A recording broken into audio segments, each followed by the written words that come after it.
Okay. So how would you conduct an annual review? I think we have to unpack what we mean by an annual review before you can answer that question. What are we looking at? Are we looking at how you personally have performed? Is it a review by you, on you? Bit of a retrospective. Is it how you as a team have performed? A team level retrospective looking across the year? Or is it, as often happens, that performance review that comes around once a year? Okay. I'm going to look at the last one first, and I'm not sure which of the other two I'll jump to next. But that traditional thing, you're called in by your boss and you're going to have a chat about how you've done. You're going to get feedback. Okay? All I can say to that is, don't do it. Reviews are important. They're actually vital to your growth as a person and the organisational's growth as well. Okay? But why wait 12 months to give somebody feedback? I would instead move to more regular things. If I've got something wrong, I want to know today, not in 10 months' time when I can do nothing about it. I've been wrong for 10 months. So for me, when companies are still on that annual review cycle where they want to sit there and talk to somebody about how they've done over a year, it's too late. You could have had all that benefit for however long it is since you saw the problem. And the reality is, for the few that I ever managed to attend as an employee myself, they're only talking about the last 3 months because they can't remember the other 9. So you're getting feedback on 3 months out of 12. Well, if you can only remember 3 months, maybe 3 monthly is better. Maybe monthly, maybe 2 weekly. Whatever works for you. But if your company is in the position where it's running annual performance reviews and they're looking at you and they're letting you know how you're doing, I would look to break that cycle. I would look to bring that feedback more frequently so that people can act on it sooner and with more of an idea, a better idea about why that feedback exists. If you talk to me about something I did 6 months ago, good luck, I won't remember it. If you talk to me about something I did last week, there's a really good chance I will remember it and I'll remember my thinking. And maybe what you've seen is different to what I saw, and we can have a proper conversation at that point. So annual reviews, in the traditional sense, I'm not a fan of. I would rather shorten that time frame down to 3 monthly, maybe bi-weekly if you can get there. However, if we're looking at how did we do as an organisation, that could be good. Looking back at the year, what did we intend to achieve this year? What did we actually achieve? That's a retrospective. Okay?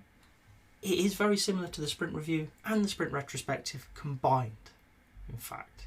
Because you're going to go through that pattern. You're going to say, this is what we thought we could achieve. This is what we actually achieved. This is why there's a difference. Right? At Agile Centre last year, we had great plans in January 2020. And then the pandemic hit. So, Christmas last year, when we sat down and thought about how did we do, we thought we'd do this. We did this. But that's okay. We didn't expect lockdowns. We didn't expect the world to be in the turmoil it was. Okay? We looked at what we had achieved. We celebrated the successes. There were some great things that we'd achieved. There were some very low points for the company as well. And I'm sure we'll do the same this month here. But we talk about it. How could it be better? What could we have done differently on the company? Okay. Then we could start looking about where are we going next? Where do we see Agile Centre? Where do we see our organisation going in the future? Is that the right direction? Do we have the right things keyed up? Do we have the right skills within the organisation? And we're very much morphing, because we're a small organisation, but I would say any organisation is going to morph naturally at an organisational annual review into more of a retrospective feel. How did we work together? How could we improve how we work together going forward? What are the things we are going to do differently next year to make 2022 better than 2021, in the same way as at the end of 2020 we looked at how to make 2021 better than 2020. It's all about continual improvement. I'm wholeheartedly a fan of the organisational annual review cycle when you're looking at how did we do as a company, how can we be better as a company, are we going in the right directions? I would say in the same way as the personal feedback, don't let it be the only time you do it. Maybe once a quarter you need to be having, this is where we thought we'd be, this is where we are. Are we going in the right direction? Right? It's probably unsurprising for an agilist to be so strong about more frequent feedback. We like the fact that we have a calendar and the end of one year and the start of a new year is a great time for reflection. But why do we let the Earth's orbit around the sun dictate when we do that? Instead, do it when it makes sense. So an annual review is lovely. It's great to sit there and celebrate all the successes of the year, but it shouldn't be the only opportunity. Maybe in between you've looked at one in March, in June, in September, at the 3-month window. And then now in December, you're looking at the 3-month window and the whole year to really encapsulate, actually, yeah, we did a great job. It's good. It can be better, but that was good. We've had a great year, and how do we move forward to have a better year next time round? So, organisationally, it's sounding very similar. I'm not surprised by that. I hope you're not, because you know what? It's a similar process.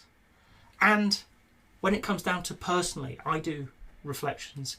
In fact, every January, I will sit down and I will think, how did the last year go? How can I be better this year? How do I improve myself? Okay.